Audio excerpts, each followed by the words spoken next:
Good morning. Here is today's word of blessings for you. 2 Chronicles 15:10-15. They assembled at Jerusalem in the 3rd month of the 15th year of Asa's reign. At that time they sacrificed to the Lord 700 head of cattle and 7,000 sheep and goats from the plunder they had brought back. They entered into a covenant to seek the Lord, the God of their ancestors, with all their heart and soul. All who would not seek the Lord, the God of Israel, were to be put to death, whether small or great, man or woman. They took an oath to the Lord with loud acclamation, with shouting and with trumpets and horns. All Judah rejoiced about the oath because they had sworn it wholeheartedly. They sought God eagerly, and he was found by them. So the Lord gave them rest on every side. Today's title is Grace Renewed. One of the greatest blessings of God for his people is that he makes a covenant with us. God makes a covenant with us as if we are equal partners to him. Through the covenant that he enters with people, God not only binds people but also himself.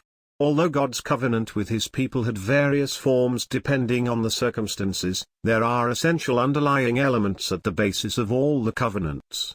We can sum it up as "You will be my people and I will be your God." The basic motto of all the covenants, whether it was with Adam, Abraham, Moses, or David, was it. Through the covenants, God pledges that he will be our God. He will lead us, multiply us, bless us, care for us, forgive us and be with us forever with love.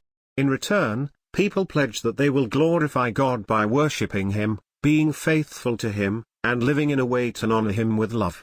God has faithfully kept all the covenants. People, on the contrary, have broken the covenants with God over and over again, starting from Adam. But God is almost always ready to restore and renew the broken covenants. We see one such example in today's passage. God's covenant with David and Solomon has been broken by the successors such as Rehoboam. People followed the king in deserting God. With the spiritual decline, the overall welfare of the kingdom plunged too. Kingdom became divided.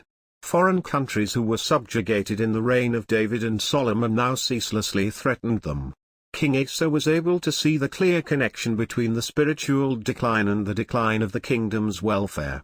The only way to restore the previous blessings was to return to the Lord.